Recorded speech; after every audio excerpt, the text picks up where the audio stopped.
થાકી ગઈ આજે તો હું કામ કરીને. મહારાણી બનાવવાનું કોઈ અને નોકરાણી બનાવી દીધી છે તમે તો મને. ઓય ઘરનું કામ કરીને કે નોકરાણી નો કહેવાય, બધા ઘરનું કામ કરતા જ હોય. અને બાય ધ વે આપણા ઘરમાં કામ છે શું? કચરા, પોતા, વાસણ, કપડા બધું કામ તો આપણે બંધાવેલું છે. અને ગયા મહિનાથી લેટ્રિન બાથરૂમ ક્લિનિંગ એ બંધાવેલા છે આપણે. અને રસોઈ તને આવડતી નથી તો ઘરમાં હોય કામ શું તારે? ખાલી એસી માં બેસી અને ઇન્સ્ટાગ્રામ ની રીલ આમ સ્ક્રોલ કરી અને કામ કર્યું ન કહેવાય. ખબર છે ને તને એ વાતની? તમારે તો પણ આવું જ બોલવું હોય. સાચું તો બોલું છું. ઓલી મારી ફ્રેન્ડ છે ને કીટુ, એનો હસબન્ડ એને 3 વાર ફોરેન ફરવા લઈ ગયો અને એક તમે છો, એક પણ વાર મને ફોરેન લઈ ગયા ફરવા? હા તો પણ ગોતાય ને ફોરેન ફરવા વાળા. અમારે જેવા નોકરિયાત ન ગોતાય તો. ઈ તો છે ને આપડા બેની કુંડળી છે ને મળી ગઈ હતી ને એટલે મારા પપ્પાએ છે ને તમારા ઉપર પસંદગી ઉતારી. આટલું બધું કુંડલીમાં માનતા હોય ને તો પછી વિદેશીઓ વાળી કુંડલી જ જોવાય. જેની કુંડલીમાં વિદેશીઓ હોય એની હારે જ લગ્ન કરાય. क्या सोच है रे तेरी, मानना पड़ेगा. તો ઈ તો વિદેશ યોગ વાળી કુંડળી એ મળી હતી, એવો છોકરો મળી ગયો તો, પણ અમારા મેડા પક નો મળ્યા એટલે અમે છે ને એમની સાથે સપણ ન કર્યું. બાકી અત્યારે તો જલસા કરતી હોત ફોરેનમાં જલસા.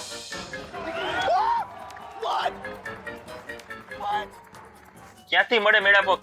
ઈ લોકો કોક દીક સામે વાળા કુંડલી જોવે ને એને જોયું હશે કે આ છોકરીની કુંડલીમાં કંકાસ યોગ લખ્યો છે. ક્યાંથી કરે? આ તો અમે સાવ ભોળા રહ્યા કે અમે કઈ કુંડલી જોઈ નહીં. અમે કીધું કે ના ના અમારે ખાલી છોકરી જોવી છે, છોકરી સારી હોય એટલે બીજું કઈ અમારે નથી જોવું. અને કંઈક તો અમારા મમ્મીને તો વધારે ગમી ગઈ કે જો બેટા છોકરી કેવી ડાઈ, સમજુ, સુશીલ, સંસ્કારી, સુંદર છે અને રસોઈ બધી કરતા આવડે છે. અને આજે ચા અને સમોસા જે છે નાસ્તો આપણે કરી છે એ છોકરીએ બનાવ્યા છે. તારે બારગામ નોકરી રહી, બારગામ તમારે બે માણસ એકલા રહેવું હોય તો શું છોકરીને રસોઈ બનાવતા આવડતી હોય તો વાંધો ન આવે. બરોબર છે? એમાં અમે રહી ગયા અને અમને સગપણ થઈ ગયા પછી ખબર પડી કે જોવા ગયા ત્યારે એ દિવસે સમોસા બહારથી લઈ આવ્યા હતા અને ચાય બહારથી પાર્સલ લઈ આવ્યા હતા. देखा आपने लापरवाही का नतीजा है. હવે તમે વધારે બોલો છો. गजब बेइज्जती है અરે હજી તો મારે ઘણું બોલવું છે. भाई, मजा आया. લગ્ન પછી ખબર પડી કે છોકરીને મેગી બનાવતા સિવાય બીજું કાંઈ આવડતું નથી. लेकिन तू कर भी क्या सकता है यार. તો નો ખવાય ને મેગી. આ તો અત્યારે બંધ જ છે. છેલ્લા 7 દિવસથી આપણે સ્વિગી અને ઝોમેટો ઉપર ડિપેન્ડન્ટ છીએ. મહારાણીની જેમ રહીએ છે ને પોતાની નોકરાણી કહે છે. બોલો લ્યો. हमारे यहाँ ऐसा ही होता है.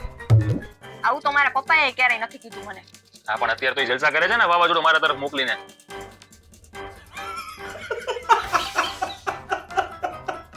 કંટાળી ગઈ છું હું તમારા કચકચથી. હવે તો હું છે ને હું રોકાવા જ જાઉં છું મારા પપ્પાના ઘરે. હા જા તું તારે જા.